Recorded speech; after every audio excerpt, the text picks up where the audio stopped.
பிரியமானவர்களே, ஆண்டவருடைய நாமத்தினாலே உங்களை நான் வாழ்த்துகிறேன்.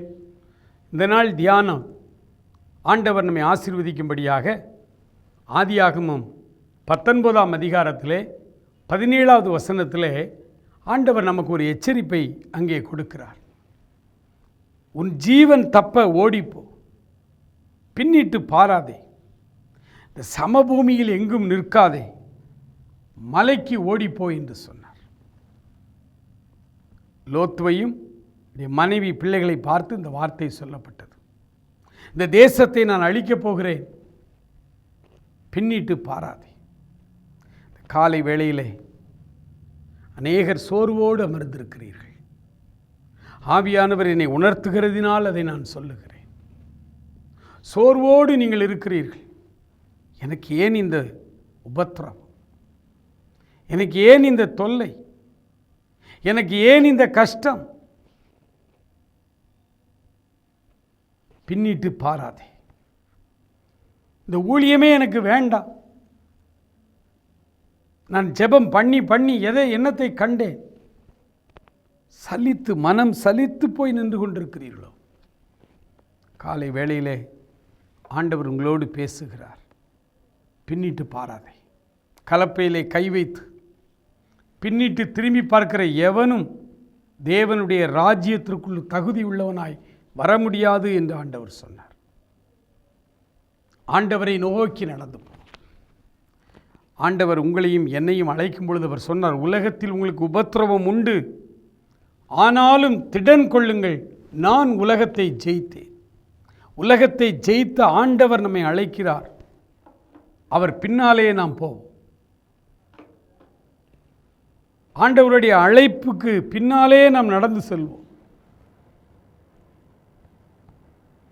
எந்த சமபூமியிலும் நிற்காதபடி மலைக்கு ஓடிப்போன மலை, கண்மலை கிறிஸ்துவை நோக்கி நாம் நடந்து செல்ல, கிறிஸ்துவை நோக்கி செல்ல அக்கறையிலே அவர் நின்று நமக்காய் அவர் காத்து கொண்டிருக்கிறார்.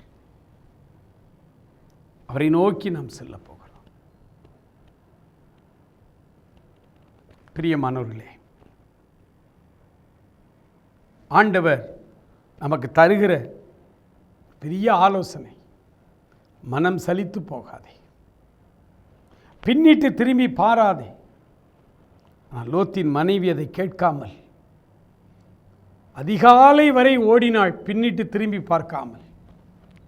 காலையிலே சூரியன் உதிக்கும் நேரத்தில் பின்னிட்டு திரும்பி பார்த்தாள்.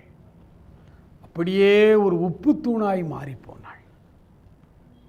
இன்றைக்கும் யாத்ரீகர்கள், அங்கே இஸ்ரேல் தேசத்துக்கு செல்லுகிறவர்கள், லோத்தின் மனைவி உப்புத்தூணான அந்த உப்புத்தூண் இன்னும் இருக்கிறது. அந்த உப்புத்தூணை பார்த்து விட்டு வருகிறார்கள். ஆண்டவர் சொன்ன வார்த்தை 6000 ஆண்டுகளாய் அப்படியே சாட்சியாய் அந்த உப்புத்தூண் நின்று கொண்டிருக்கிறது.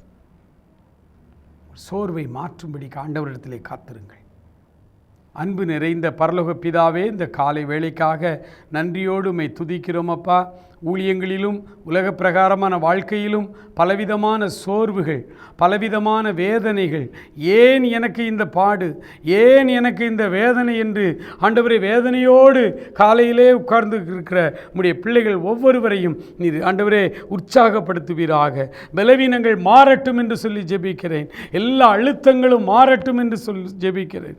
சத்துரு கொண்டு வந்து போடுகிற எல்லா மனச்சோர்வுகள் இயேசுவின் நாமத்திலே விலகுவதாக என்று சொல்லி ஜெபிக்கிறேன்.